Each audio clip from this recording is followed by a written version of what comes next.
여러분, 나는 누구일까요? 여러분, 청소년들이 자기 자신이 누구인지를 너무너무 궁금해하는 그 시점부터 구도자의 길을 걷기 시작합니다. 나는 누구일까? 나는 왜 이 땅에 태어났을까? 왜 나는 2022년을 살고 있고 이 코로나라는 엄청난 어려운 환경을 통과하고 있으며 대한민국이라는 나라에 태어났을까? 여러분, 답을 갖고 있습니까? 나는 누구인가? 선명하게 우리가 자기 자신을 누구라고 인식하느냐에 따라서 삶의 방식이 천차만별로 달라지게 된다는 것이죠. 나는 생각한다, 고로 존재한다. 맞습니까? 여러분, 생각하기 때문에 존재하시죠? 이것이 여러분이 나는 누구인가라고 정체성을 발견한 답인가요? 아니라고 생각합니다. 나는 생각한다, 고로 존재한다. 나는 이성을 갖고 있는 존재로 이 땅에 태어났다. 이것이 우리의 정체성이면 정말 우리의 영광스러움은 땅에 떨어질 것입니다. 어떤 사람은 이렇게 이야기하죠. 사람은 생각하는 동물이다. 생각을 하고 사는 동물 중에 하나라고 생각을 합니다. 특별히 이 땅에 있는 수많은 동물들도 생각을 다 하죠. 그 정도의 생각을 의미하는 건 아닐 겁니다. 어떤 생각일까요? 세상을 추구하고 세상을 아름답게 이끌고 자기를 발견하도록 하는 동물. 여러분, 그런데 자기 자신을 동물의 하나로 인식하면 동물 수준의 정체성을 갖고 살 수밖에 없다는 거예요. 이 땅에 있는 수많은 철학자들이 나는 누구인가, 인간은 누구인가, 왜 이 땅에 존재하는가, 그걸 알고 싶어서 수도 없이 질문을 던지고 해답을 얻기 위해서 수도 없이 연구를 하고 대화를 하고 또는 공부를 했습니다. 그 중에 하나가 생각하는 동물이라는 것이죠. 여러분, 만약에 그렇게 되면 인간이 다른 동물과 어떤 차이가 있는지를 잘 모릅니다. 다른 동물은 성체가 되려면, 태어난 즉시 성체가 되려면 몇 년 정도 흐르면 성체가 될까요? 여러분, 소를 생각해 보시고 고양이를 떠올려 보시고 개를 한번 떠올려 보십시오. 그 동물이 아기를 낳으면, 새끼를 낳으면 그 새끼가 얼마 만에 개가 또는 고양이 또는 소로 성체가 됩니까?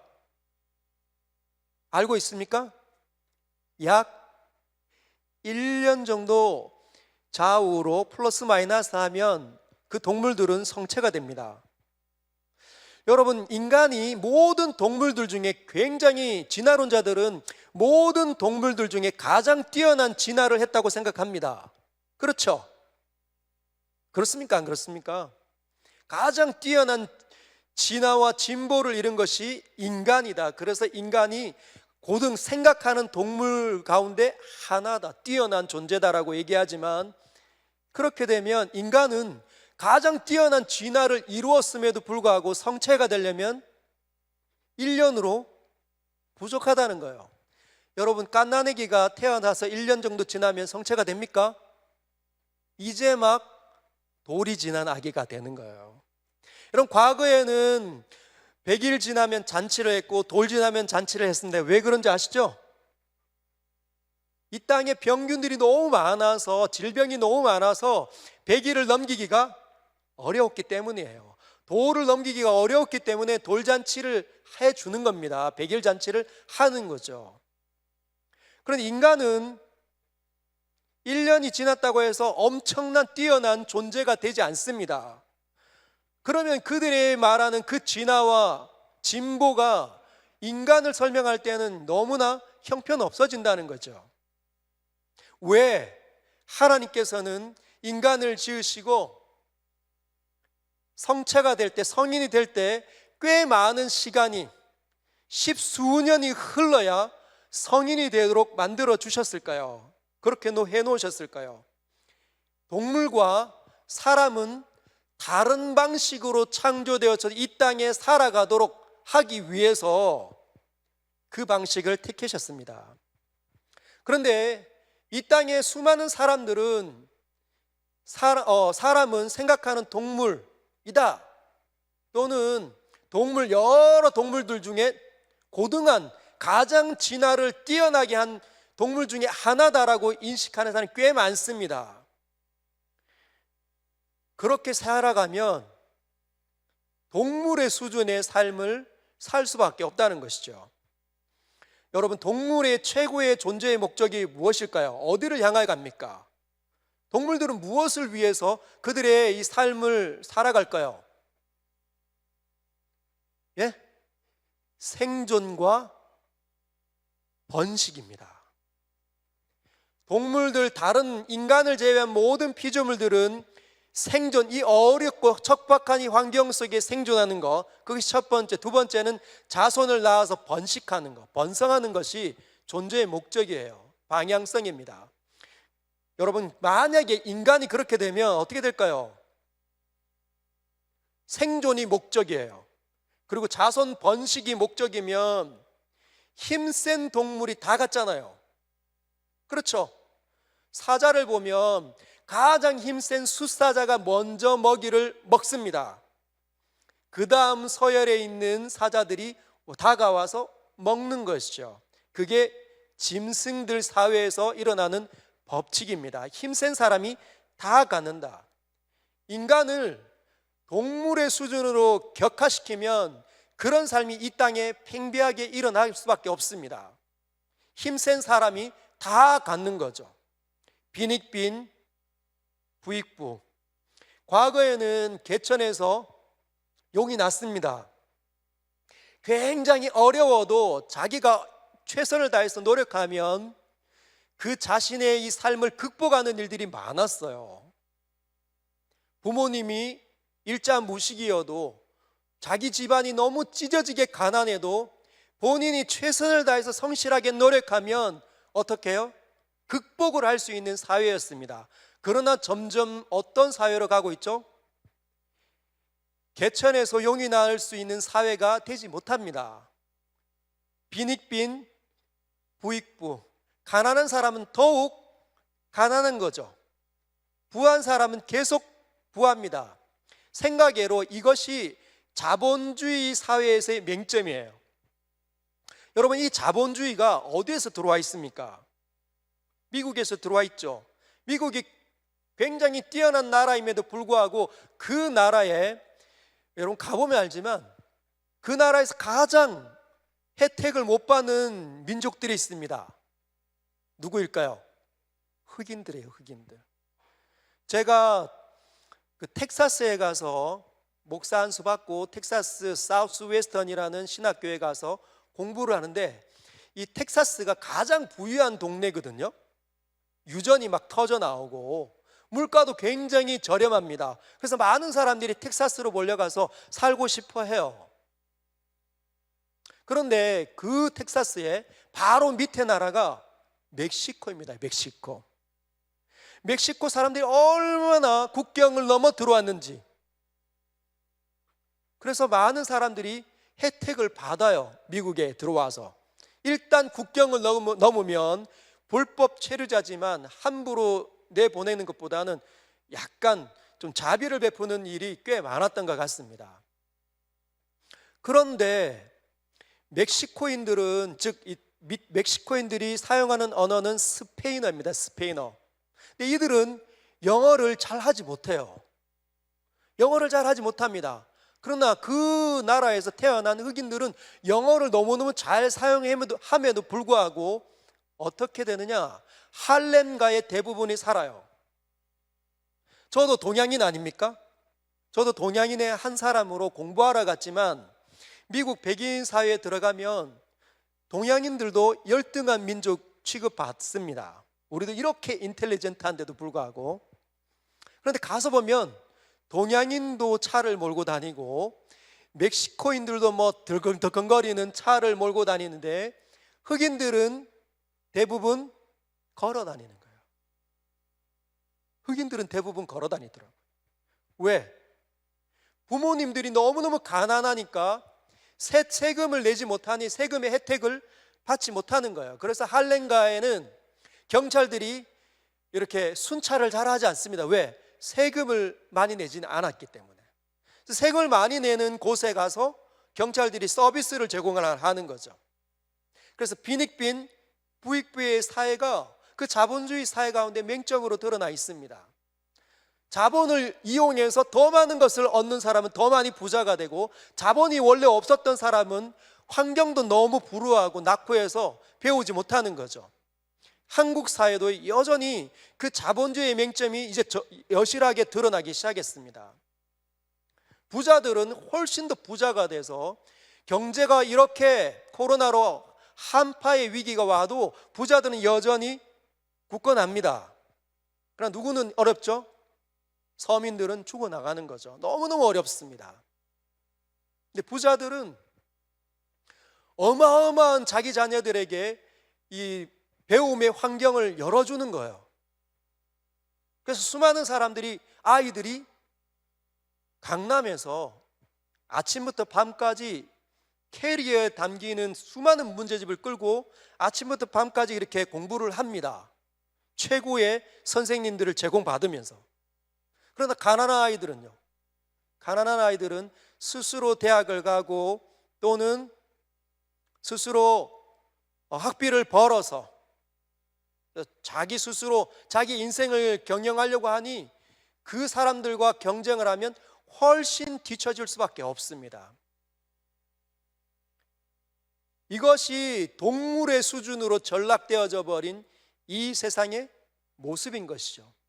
힘 있는 사람이 다 갖고 힘이 없는 사람들은 비굴하고 찌질한 인생을 사는 것 같은, 힘이 있는 사람은 당당하고 자신만만하고 수많은 좋은 것들 다 누리는, 그것이 짐승 수준의 삶의 모습입니다. 여러분은 어떻습니까? 우리 서현교회 우리 청년 여러분은 어떻습니까?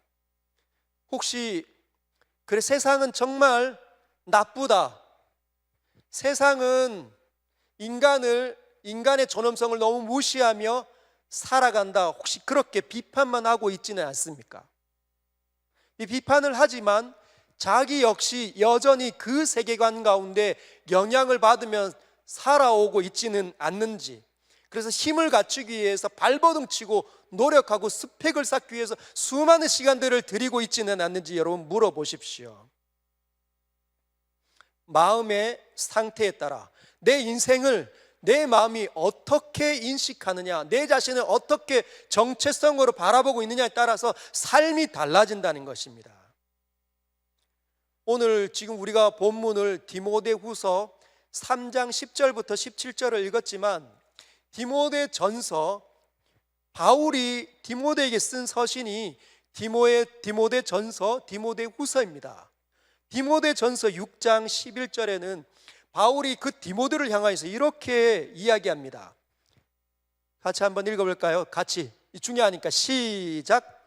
오직 너 하나님의 사람아, 이것들을 피하고 의와 경건과 믿음과 사랑과 인내와 온유를 따르며, 이것을 따라야 된다라고 얘기하지만 바울이 디모데에게 뭐라고 칭호를 부른 겁니까? 오직 너, 이 철없는 놈아, 이렇게 한 게 아니에요. 이 짐승아, 이 동물아, 생각하는 존재야, 이렇게 얘기한 게 아닙니다. 뭐라고 얘기했죠? 오직 너 하나님의 사람아. 지금 사도 바울이 편지를 받는 디모데에게, 여러분 지금 디모데는 에베소 교회의 목회자로 섬기고 있는 사람입니다. 여러분, 이 에베소 교회가 만만치 않은 교회예요. 얼마나 어려웠는지. 그 당시에 그 에베소가 섬기는 그 신은 아데미 여신이었어요. 여러분, 이 아데미 여신을 섬기는 사람이 얼마나 많았는지 도시 전체가 아데미 여신을 섬겼습니다. 아데미 여신은 여신인데 이 가슴이 여러 개가 달린 여신이었어요. 뭡니까? 풍요의 다산의 상징이 아데미 여신이었습니다. 저 여신을 믿으면 성공한다.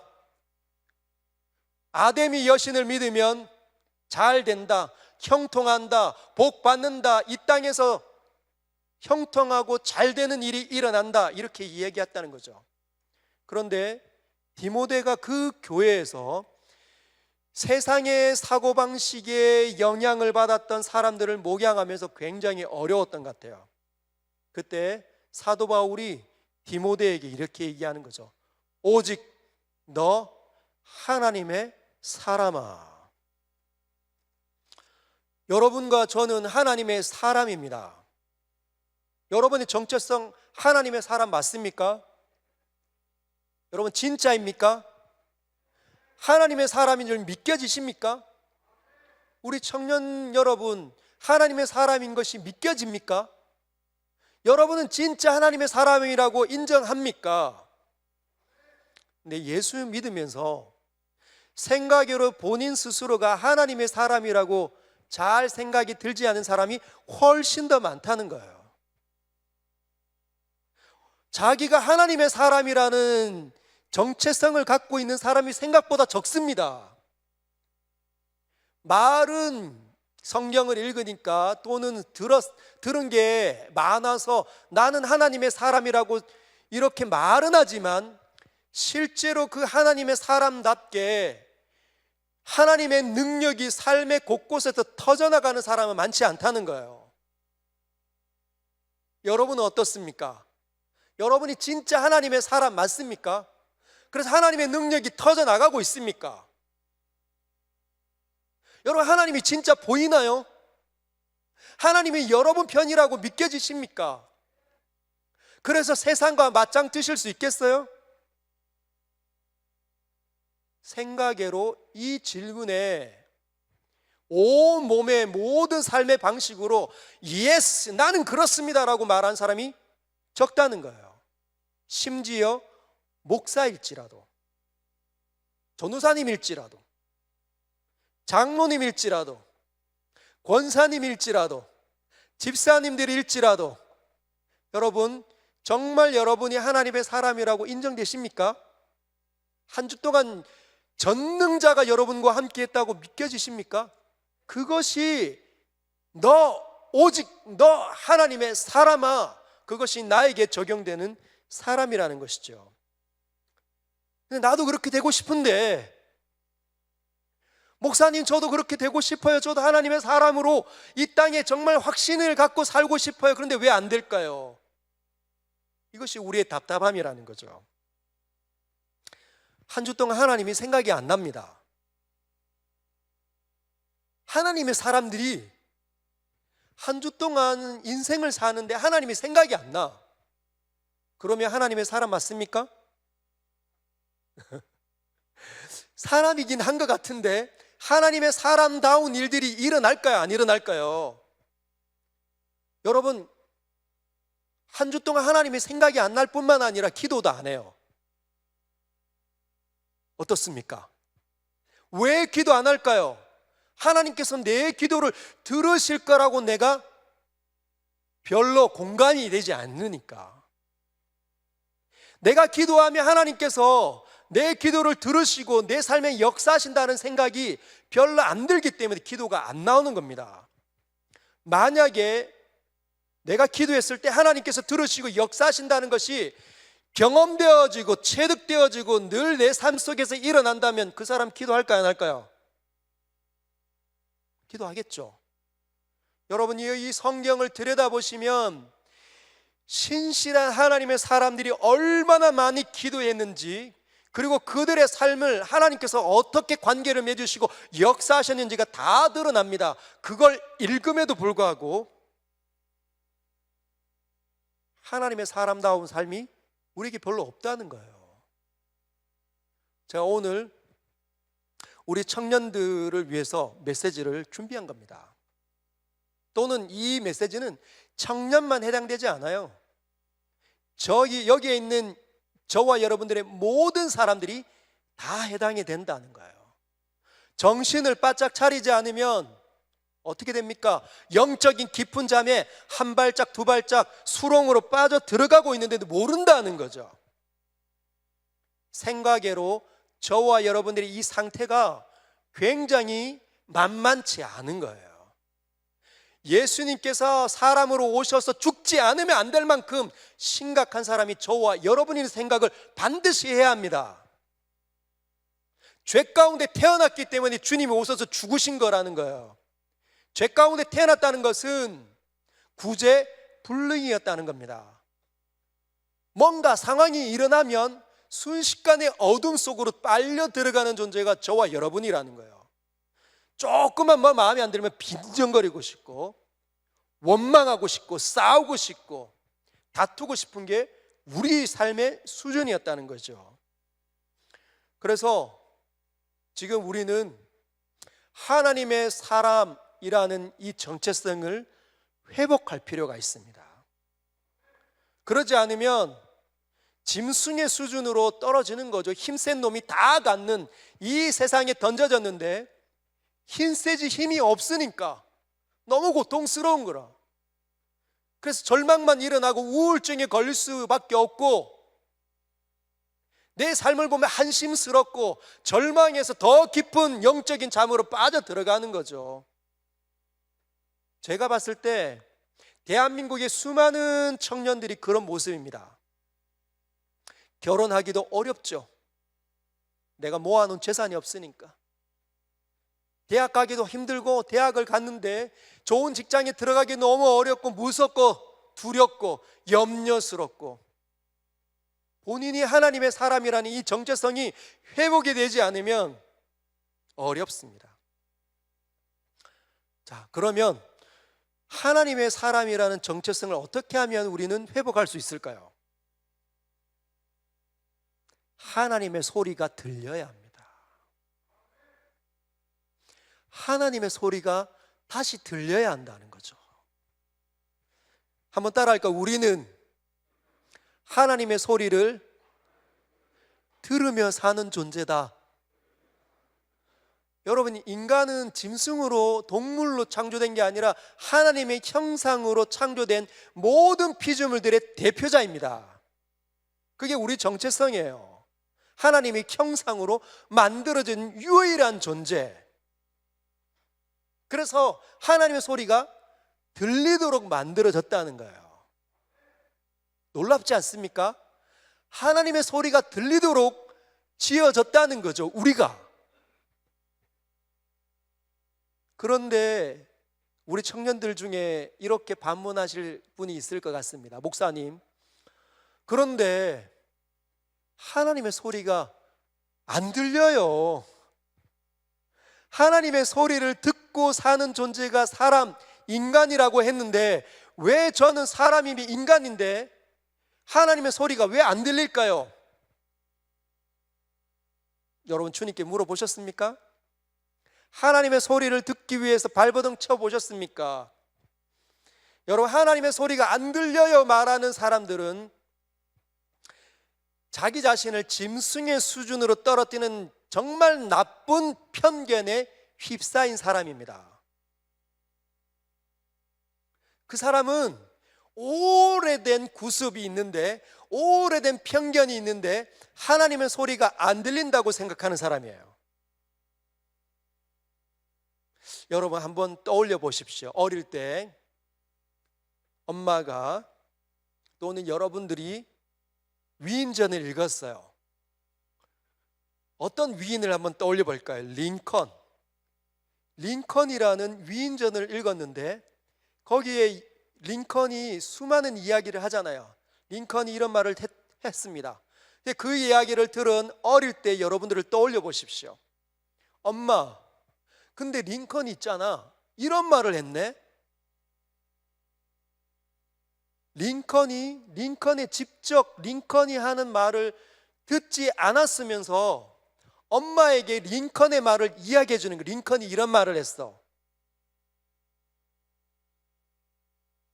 저와 여러분들은 성경을 읽으면 그 속에서 하나님의 소리를 들을 수 있는 존재들입니다. 그런데 나쁜 편견이 뭐냐? 하나님의 소리가 안 들려요. 왜 안 들립니까? 안 읽으니까. 성경책을 열지 않으니까 하나님의 소리가 들리지 않는 거죠. 일단 편견이 성경은 어렵다, 읽으면 잠이 온다. 안 그렇습니다, 여러분. 성경에는 모든 생명으로 가득 차 있는 하나님의 음성이 들려줄 수 있는 가장 위대한 책입니다. 여러분들이 굉장히 많이 읽고 더 많이 묵상하고 더 많이 귀하게 여겨야 되는 책이 성경책이라는 것이에요. 성경을 읽어야 하나님의 소리가 들립니다. 세상 소리를 듣고 있죠, 여러분. 우리 청년부 여러분, 세상 소리가 여러분에게 많이 들어와 있지 않습니까? 하나님의 소리가 강력합니까? 세상의 소리가 강력합니까? 점검해 보십시오. 여러분들의 표정, 여러분들이 세상을 사는 자신감이 없다면 어쩌면은 뜬구름 잡는 신앙의 형태가 우리에게 있을 수 있다는 거예요. 제 이야기를 하도록 하겠습니다. 오늘 청년부 수련회가 시작되니까. 여러분, 저는 군대에 제대했던 적이 있습니다. 군대 가서 2년간 복무하고 1997년에 제대를 했습니다. 얼마 지지 않았지 하면 우리 이 나라에 뭐가 옵니까? IMF가 옵니다. IMF라는 말은 이 나라가 경제적으로 망했다는 뜻이에요. 근무하기에 했던 그 엄청난 어려운 시기가 그때 있었습니다. 근데 제가 그때 그 시절에 군대에서 제대한 거예요. 여기에 계신 우리 선배님들 또 비슷한 연배의 분들 다 아시겠지만 군대에 제대하면 어떻습니까? 군대 가기 전에는 아마 개구장이고 철없고 철부지 같은 그런 남자 청년이라도 군대 딱 제대하면 어때요? 이제 나는 내 인생 책임져야 되겠다. 똑바로 살아야겠다. 내가 정말 이렇게 살다가는 아무것도 못하겠다. 그런 두려움이 엄습합니다. 지금보다도 여러분 군대 제대하면 가장 위기가 옵니다. 그리고 제가 대학교가 계명대학교 관광경영학과였습니다. 그래서 이제 제대할 때쯤에 그런 생각이 들었죠. 관광경영학과니까 통역이라도 해야 되지 않겠냐. 그래서 영어 공부를 좀 해야 되겠다. 제대하자마자 도서관에 가방에 영어책 이만큼 하고 학원 탁 끊고 영어 공부를 하기 시작했습니다. 제가 영어 공부 몇 시간 했을까요? 제가 영어 공부를 12시간 했습니다. 별로 안 놀라시네. 여러분, 영어 공부를 12시간 했습니다. 별로 안 놀라시군요. 여러분, 하루가 24시간이죠. 하루가 24시간. 저는 꼭 잠을 8시간을 자야 했습니다. 그러면 자, 24시간에서 8시간 빼면 몇 시간 남습니까? 16시간 남죠. 16시간 중에 12시간을 빼면 4시간 남습니다. 그죠? 제가 영어 공부를 12시간 했는데 4시간은 그럼 뭐 했냐? 자는 시간 8시간 빼고 나머지 4시간 남는데 씻고 밥 먹고 학원 가고 학교 가고 돌아오고 집에 오는 이 4시간, 요 4시간 빼고는 하루 종일 무슨 공부했다고요? 영어 공부했다는 겁니다. 영어 공부하니까 3개월 지나니까 영어 학원에 강사로 오는 외국인하고 대화가 되기 시작하는 거예요. 이제 그 사람들이 연음으로 이야기하는 것이 조금씩 들리기 시작합니다. 그래서 이야, 영어 공부할 맛이 나는 거예요. 역시 이렇게 그냥 무지막지하게 시간을 엄청 들여서 공부하면 결국은 다 되는구나. 그런데 여러분, 공부해 보시면 알겠지만 이제 막 한 단계 넘어가고 나면 내가 모르는 것이 훨씬 더 많다는 것이 이제 느껴집니다. 내가 앞으로 공부해야 되는 게 이제 앞으로 얼마나 많은지 너무너무 많더라고요. 처음에 조금씩 말하고 그 사람하고 이야기를 하니까 재미있어졌는데 어느 단계까지 올라가니까 수준이 넘어가질 않는 거예요. 그러고 난 다음에 더 큰 두려움이 몰려오더라고요. 그래서 치열하게 외우고 암기하고 말하고 또 대화해보고 하는 일을 했습니다. 그러다가 제가 그때 교회 생활을 어떻게 했을까요? 여러분, 저는 유일하게 신앙생활하면서 대학교 1학년 때 딱 3개월 신앙에 방황한 흔적 빼고는 군대까지 항상 다 엘리야와 같은 삶을 살았습니다. 열심히 특심인 사람, 군대 제대하고도 열심히 특심한 사람이었습니다. 그러나 하루에 영어 공부 12시간 하면서 청년부 예배에 빠짐없이 참석하고 청년부에서 소그룹으로 모여서 성경 공부할 때 빠짐없이 하고 그 다음 나머지 시간은 다 뭐 했다고요? 영어 공부 무지막지하게 했습니다. 그런데 이제 제가 군대에서 제대하고 그 해쯤 됐을 때 한 10월 달쯤 가니까 청년부에 임원 선출하는 일이 생겨난 거예요. 임원 뽑으니까 이제 정기칠 형제가 군대에서 제대했으니까 저 형제를 청년부 회장으로 세워야겠다, 이런 말들이 막 곳곳에서 나오기 시작했습니다. 근데 여러분, 저는 어떤 사람이었다고요?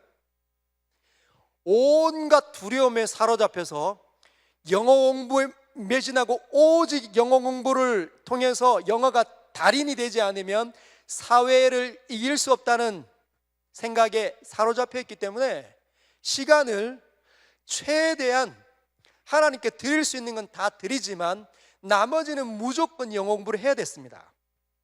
그러면 청년부 회장 제가 어떻게 했을까요? 거부를 하기 시작한 거죠. 그래서 제가 아이들한테, 청년부 회원들에게 늘 이렇게 이야기하고 다녔습니다. 제 친구가 있는데 그 친구가 너무너무 신실하니까 그 친구가 앞으로 청년부 회장이 되어야 된다, 이렇게 지금 이야기하고 다녔죠. 이제 결전의 날이 다가왔습니다. 청년부 인원 선출한 날이었어요. 아니나 다를까 저도 회장 후보에 올라갔습니다. 회장 후보에 한 대여섯 명 나갔는데 대여섯 명 앞으로 나가가지고 투표하기 전에 자기가 어떻게 앞으로 청년부를 이끌어갈지 결심을 이야기하는 시간이 있었어요. 다 전부 다 저를 뽑아주시면 제가 최선을 다해서 청년부를 이끌어가겠습니다 했는데, 제가 이제 제 결심을 이야기할 때는 저는 자격이 없습니다, 저는 아직 할 수준이 못 됩니다, 기도도 못하고 저기 있는 저 형제가 아주 탁월하니 저 형제를 밀어주십시오, 이렇게 하고 내려왔어요. 투표를 했습니다. 청년부 회원이 약 한 40명 정도 있었는데 투표를 했더니 어떻게 됐을까요?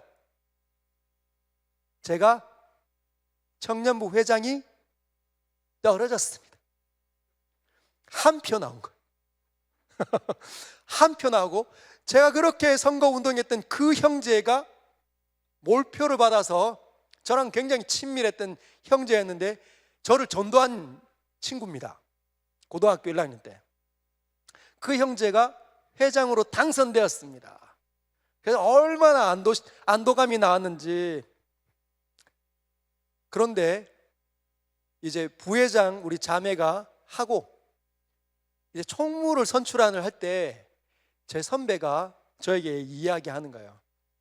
한해 선배였는데, 기치라,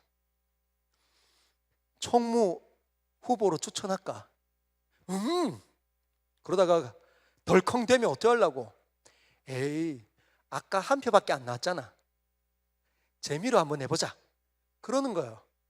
재미로 한번 하자라는 그 말에 제가 속아서 그러면 오케이 이랬더니 그 선배가 손들면서 정기칠 형제를 총무 후보로 추천합니다. 그리고 몇 사람 또 후보로 올라왔습니다. 그리고 난 다음에 또 총무도 자기가 앞으로 어떻게 할 건지 그 각오를 또 이야기하는데, 아까 회장단 때 했던 사람은 하지 말게, 하지 않도록, 저는 못 나간 거예요. 그리고 나머지 사람들을 거기 앞에서 결심을 이야기했습니다. 각오를 이야기했습니다. 그렇게 하고 투표를 했습니다. 어떤 일이 일어났을까요? 제가 다득표를 얻어 총무가 된 거예요. 이유는 정기칠 형제 불쌍하다, 나라도 찍어주자.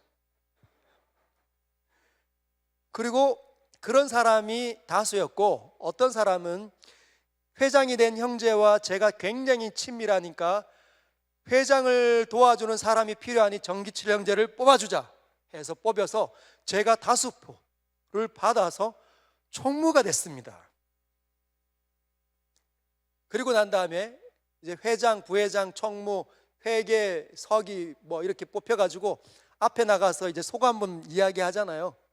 제가 속으로 긴장이 막 되면서 결심을 했습니다. 저는 안 하겠습니다. 제 삶이 너무 바쁘니까 고사하겠습니다. 다른 분 뽑아주십시오. 이렇게 얘기하려고 올라갔거든요. 그리고 회장, 부회장, 총무 순으로 그 소감문을 하는데 제가 이렇게 이야기했습니다. 저는 안 하려고 했습니다. 그러나 하면 확실하게 하겠습니다. 이 말이 바뀌어가지고 긴장이 돼서 엉뚱한 말이 튀어나온 거예요. 하면 확실하게 하겠습니다. 이 말이 튀어나오는 바람에 저도 모르는 말이 튀어나와서 올무가 되었습니다. 그런데 제가 막상 이제 총무를 하겠다고 선언을 했으니 제 말을 지켜야겠다는 생각이 들더라고요.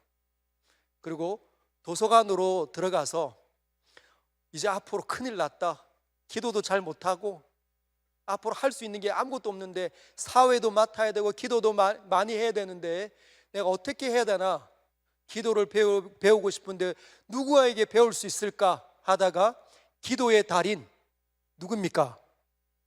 다윗. 시편을 읽으면 기도의 달인이 되겠다 싶어서 시편을 읽기 시작했습니다. 여러분, 제가 영어 공부 몇 시간 했다고요? 12시간.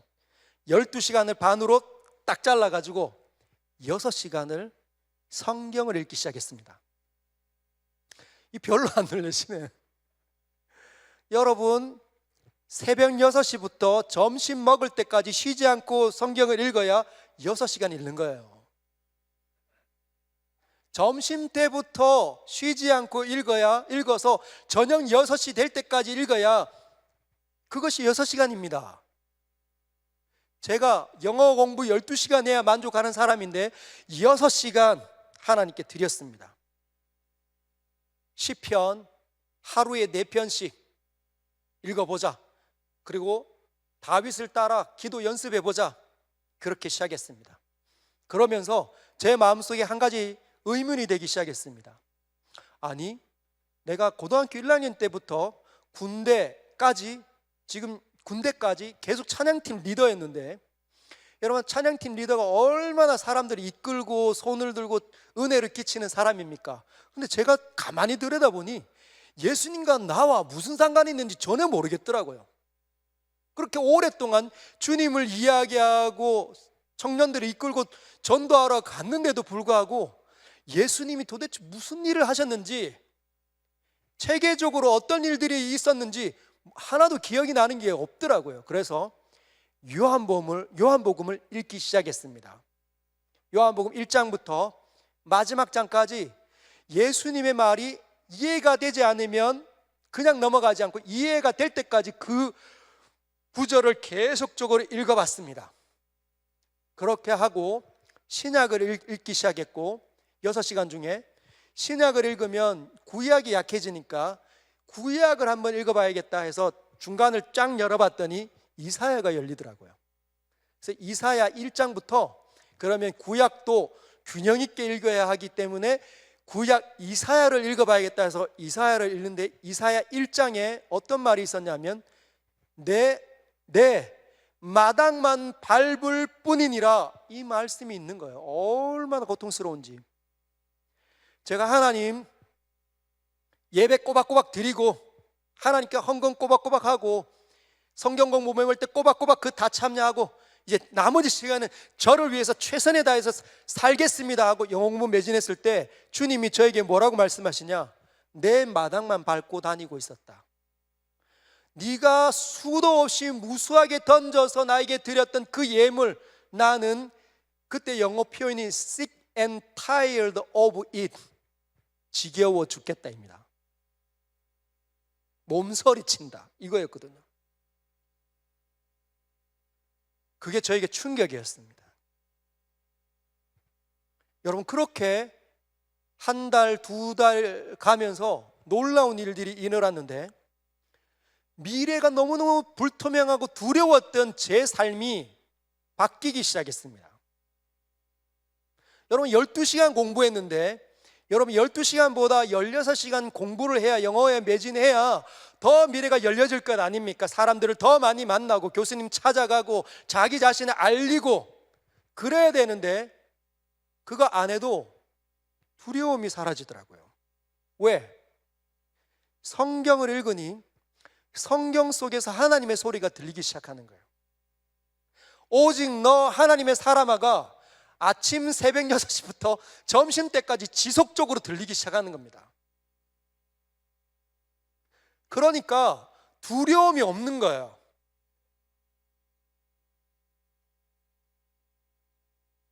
여러분, 이전에는 제가 너무너무 두려워서 영어 공부를 해야만 살 수 있다고 생각을 했잖아요. 영어 공부 하나만 해야 하는데 영어 공부 하나만 할 수밖에 없었던 그 소심한 그 상태가 두려움 아닙니까? 그런데 여러분, 제가 영어 공부뿐만 아니라 교회에 이제 청년부 임원, 중등부 총무, 중등부 반사, 그리고 교회 전체 찬양팀 인도, 여러분 교회 전체 찬양팀 인도를 주일날 오후 예배는 제가 다 인도했습니다. 그리고 청년부 후배들을 가르치기 위해 집중적으로 성경 공부하고, 그래서 IBF, CCC 이런 데 빼앗기지 않도록 제가 우리 아이들 다 가르쳐 놓겠다. CCC, IBF에서 주는 그 엄청난 탁월한 지식보다 교회, 제가 있었던 성일교회 청년부에서 더 놀라운 걸 내가 주도록 하겠다. 그렇게 해서 일주일에 늘 아이들을 만나고 가르치기 시작했습니다. 얼마나 바빴을까요? 그런데 너무너무 불안하지 않고 오히려 담대하게 삶을 다 다루어낼 수 있게 됐습니다. 더 바빴는데도 불구하고 자신감 넘치게 장학금 받아가며. 여러분, 이런 것이죠. 하나님의 사람이 된다는 건 그런 겁니다. 여러분, 이 세상에서 수많은 힘을 갖고 더 많은 부를 갖고 권력을 갖고 그 중심에 있었던 사람들이 모든 걸 갖는 것이 지금 이 자본주의 사회에서의 폐단 중에 하나라면 그걸 어떻게 극복할 수 있느냐? 하나님의 사람이 되면 돼요. 하나님의 소리가 여러분에게 들리기 시작하면 여러분들을 감당할 사람이 아무도 없습니다. 왜? 하나님을 그렇게 사랑하는 사람 여러분 주변에 있습니까? 하루에 6시간씩 공부하고 후배들을 가르치고 교회의 수많은 일들을 감당하기 위해서 자기 시간을 내어놓고 하나님을 부르짖는 그런 사람 오늘날 청년부에 누가 있습니까? 그 사람이 만약에 있다면 그 사람 때문에 우리 예람 청년부는 엄청난 부서가 될 거라는 거죠. 여러분 가정도 마찬가지입니다. 그런 사람이 내 남편이면 내 아내는 걱정 없이 살 겁니다. 왜요? 하나님의 소리를 듣고 사는 사람이 저기 있으니까. 그런 사람이 내 아내면 얼마나 행복할까요? 그런 사람이 내 남편도 아니고 내 아내도 아니고 내 자녀들도 아니기 때문에 가정이 어렵고 힘든 겁니다.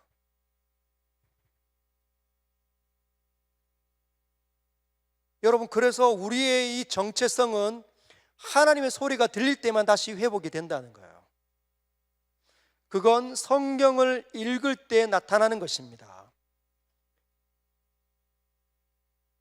여러분, 14절을 한번 읽어볼까요? 14절 오늘 본문 시작. 그러나 너는 배우고 확신한 일에 거하라. 너는 내가 누구에게서 배운 것을 알며. 배우고 확신한 일에 거하라. 배웠는데 확신이 들지 않는 거죠. 여러분, 저는 확신이 들었습니다. 그리고 주님이 나를 지키신다는 거, 그게 믿겨졌습니다. 그래서 제 이 세상에 그냥 우연히 던져졌다고 생각이 들지 않았어요. 하나님 때문에 행복이 쏟아져 내려왔습니다. 그런데 그 이전에는 또 다른 확신 속에 살았다는 거죠. 어떤 확신? 영어 공부를 해야 살아남는다고 쓰여져 있는 학원의 그 글귀, 포스터에 붙여져 있는 이 세상에서 살아남으려면 영어를 배워야 된다. 어디예요? 학원의 포스터. 그 포스터를 날마다 묵상하면 그것이 확신이 드는 거죠. 그렇구나. 나 영어 공부 이렇게 저걸 못 들으면 나 이 세상에서 도태되는구나. 그 확신 든다는 거예요. 여러분, 휴대폰, 스마트폰 그 속에서 어떤 걸 듣습니까? 하나님의 소리를 듣습니까? 아니면 세상의 소리를 듣습니까? 야, 이 사람들은 진짜 웃기고 놀고 막 그렇게 예능하고 있는데 가장 막 놀면서 게임하면 놀면서 돈 많이 버는 거 보면서 여러분 무슨 생각 드세요?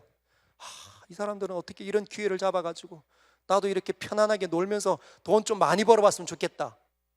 그러면 그게 확신이 되는 거예요. 그게 여러분들을 이끌어가는 모토가 될 수 있습니다. 하나님의 소리가 아니라는 거예요. 하나님의 소리가 여러분에게 확신을 가져다 주려면 성경을 어려서부터 배웠나니 성경이 여러분이 가장 귀한 책이 되어야 된다는 거죠. 15절 보면 또 어려서부터 성경을 알았나니 성경은 능히 너로 하여금 그리스도 예수 안에 있는 믿음으로 말미암아 구원에 이르는 지혜가 있게 하느니라. 할렐루야. 성경을 읽으면 구원을 받는 사람이 되는 거예요. 여러분, 구원을 받는다는 것은 그 사람이 어떤 상태라는 겁니까? 끌려다니거나 아니면 위험한 상황에 처해 있다는 거 아니에요.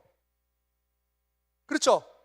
절망과 깊은 나락의 구렁에 떨어져 있을 때 그 사람을 건지면 그걸 구원한다라고 하는 겁니다. 아니면 노예처럼 끌려다닐 때 누군가가 와서 쇠사슬을 끊어내고 자유하게 하면 그때 구원을 받는다는 거죠. 여러분, 누가복음 4장에 예수님께서 이제 본인의 사역을 막 시작하기 전에 회당에 들어가서 성경책을 딱 열어서 사람들에게 딱 읽어줍니다. 그때가 이사야 글입니다. 누가복음 4장 18절에 이렇게 이야기하죠.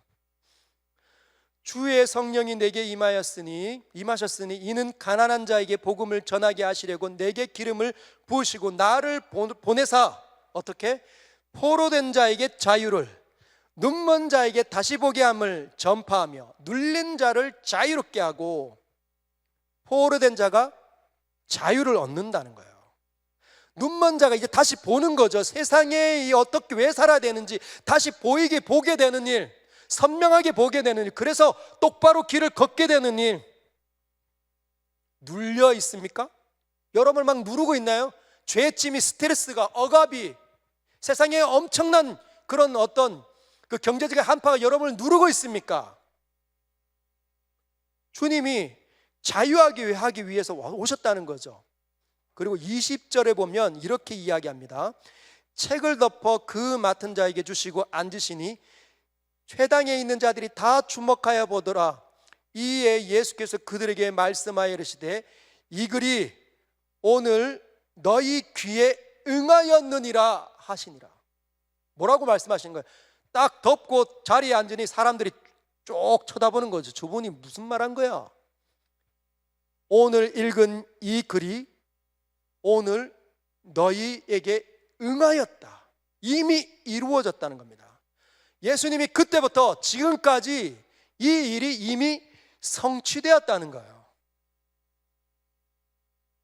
근데 그걸 어떻게 경험하느냐? 말씀 안으로 깊이 들어갈 때 그 속에서 하나님의 성령이 여러분의 마음속에서 역사하셔서 모든 것들을 개워내고 뒤집어 놓으면, 경작시키면 그때 어때요? 그 안에 그 뿌려지는 하나님 말씀이 씨앗이 되어서 하나님께서 영양분을 주시면 그것이 자라게 되는 겁니다.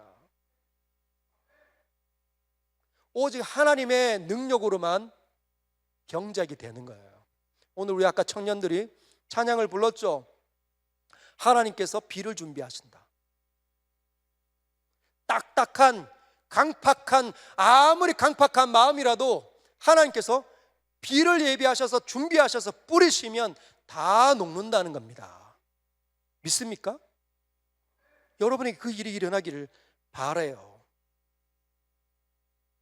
그렇다고 여러분, 그 앞으로 우리가 성경을 읽고 묵상을 하고 하나님의 소리가 들으면 고난이 한 번도 없고 어려움이 한 번도 일어나지 않고 그냥 만사형통 된다, 그걸 의미하는 것은 또 아니에요. 오늘 본문을 보면 12절과 13절에 이렇게 되어져 있습니다. 무릇 그리스도 예수 안에서 경건하게 살고자 하는 자는 박해를 받으리라. 악한 사람들과 속이는 자들은 더욱 악해져서 속이기도 하고 속기도 하나니. 그럴 줄 알았습니다, 목사님. 예수 안에서 경건하게 살고자 하는 자는 박해를 받잖아요. 고난 가운데 들어가잖아요. 저는 절대 못하겠어요. 교회 다녀도 진짜 별 수 없어요. 여러분, 그 사람은 진짜 안 자랐습니다. 안 자란 사람이에요. 그렇게 이 구절 때문에 결국은 하나님 믿으면 어려움을 당하고 고생길에 들어가고, 그래서 하나님 믿는 것이 정말 낙이 아니다, 쉬운 게 아니다, 이렇게 생각하는 사람은 안 자랐기 때문에 그런 사람은 결혼해도 위기입니다. 잘 들으세요. 그런 영적으로 수준이 그 정도인 청년들은 결혼해도 항상 그 가정이 위기라는 거예요. 수준이 안 올라 있으니까. 여러분 10절과 11절을 보면 나의 교훈과 행실과 의향과 믿음과 오래 참음과 사랑과 인내와 박해를 받음과 고난과 또한 안디옥과 이고니온과 루스드라에서 당한 일과 어떠한 박해를 받은 것을 네가 과연 보고 알았거니와 주께서 이 모든 것 가운데서 나를 건지셨느니라. 하나님 그냥 내버려 두지 않는다는 겁니다. 어떤 사람들은 자꾸만 순교할까 봐 걱정하는데, 은혜 많이 받으면 순교할까 봐. 순교는 아무나 하나님께서 허락하시는 게 아니에요. 우리처럼 믿음이 이 정도 수준에 갖고 있는 사람에게 순교를 요구하지 않습니다. 순교는 사명자들에게 주는 거예요. 만약에 여러분에게 순교를 명령하셨으면 지금 우크라이나나 미얀마나 아니면 로마 시대에 태어나게 했어야죠. 이처럼, 아니면 북한 땅이라도, 이 대한민국 땅에 이런 자유를 누려가면서 믿는 여기에 무슨 순교가 있습니까? 사랑하는 여러분, 하나님께서는 구원하시는 분이십니다. 그래야 여러분들이 하나님의 역사를 경험하게 됐잖아요.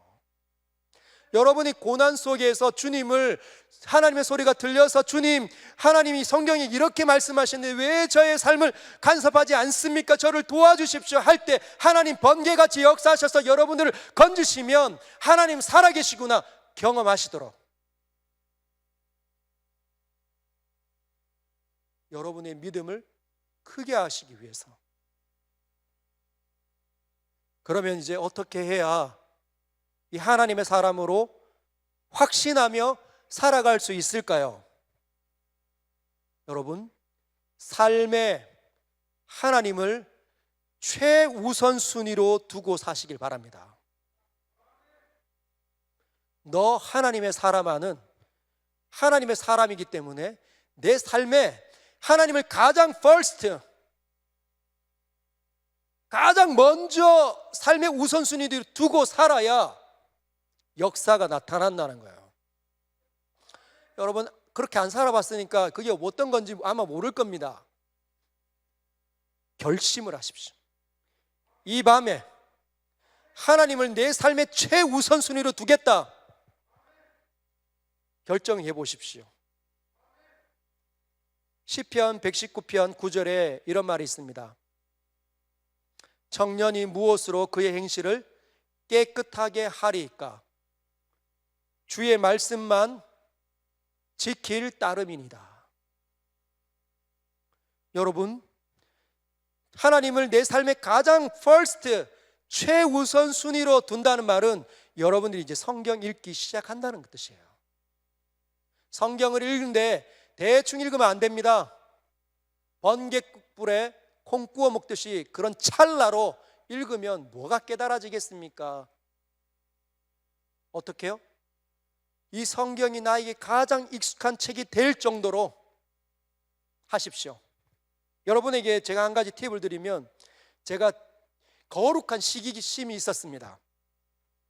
IBF 다니는 제 친구가 신앙이 꽤 좋았습니다. 근데 그 친구가 성경책이 너덜너덜한 거예요. 성경책이 깨알같이 막 적혀 있습니다. 그래서 제가 어떻게 했을까요? 여러분, 그때는 빨간 책 있잖아요. 성경책에 이렇게 여기 테두리에 빨간 거로 이렇게 붙여져 있는 걸, 그 책을, 새 책을 하나 사서 이 빨간 이 테두리가 하얗게 변화될 때까지 성경을 읽는 거예요. 그리고 거기에 날짜별로 적는 겁니다. 여러분에게 추천하면 아가페 열린 노트 성경을 구입하십시오. 그럼 거기에 여백이 있어요. 거기에 날짜별로 읽을 때, 그리고 그때 느꼈던 감정을, 하나님께서 주셨던 인사이트들을, 모든 것들을 낱낱이 깨알같이 적으십시오. 청년은 눈은 좋으니까. 그러면 이제 여러분이, 그 책이 여러분에게 가장 소중한 책이 점점 되어 갈 겁니다. 제가 점점 그러면서 1년이 쌓이고 2년이 쌓이니까 실력이 쌓이더라고요. 영성이 쌓입니다.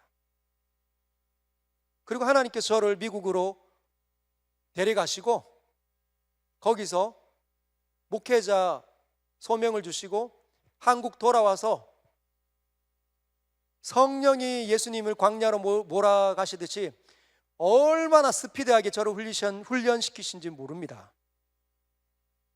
제주 선교까지, 지금 서인교회 담임이 될 때까지. 하나님의 사람이 되면 여러분들이 앞으로 얼마나 엄청난 일을 감당하게 되리라 알지 못할 거예요. 꿈을 꿔보십시오. 여러분, 우연히 이 땅에 존재한다 생각하지 마십시오. 여러분을 향한 하나님의 뜻은 엄청날 수 있습니다. 지구를 흔들 수 있는 사람이 여러분 가운데 있을 수도 있다는 거죠. 두 번째, 실패를 두려워하지 마십시오. 실패해야 실패를 다루어낼 수 있는 사람 됩니다. 실패를 하지 못하면 그 사람은 실패할까 봐 늘 조마조마한 사람이죠. 권투 선수도 하도 맞아야, 맷집이 있어야 주먹이 날라와도 눈을 감지 않고 피해서 카운터 펀치를 날리잖아요. 근데 한 번도 안 맞아보면, 한 대 맞으면 얼얼해가지고 정신을 못 차릴 겁니다. 여러분, 실패를 두려워하지 마십시오. 실패할 때 하나님의 소리를 들으며 하나님을 인정하십시오. 잠언 3장 5절에서 6절. 너는 마음을 다하여 여호와를 신뢰하고 내 명철을 의지하지 말라. 너는 범사의 그를 인정하라. 그리하면 내 길을 지도하시리라. 여러분, 하나님을 인정하십시오. 하나님을 가장 최우선순위에 두고 그분의 말씀을 읽으면, 묵상하면 여러분들의 걸음을 지도하십니다. 한 번도 그 일을 안 일어나고 있다면 이제 해보십시오. 우리 같이 한번 기도할까요?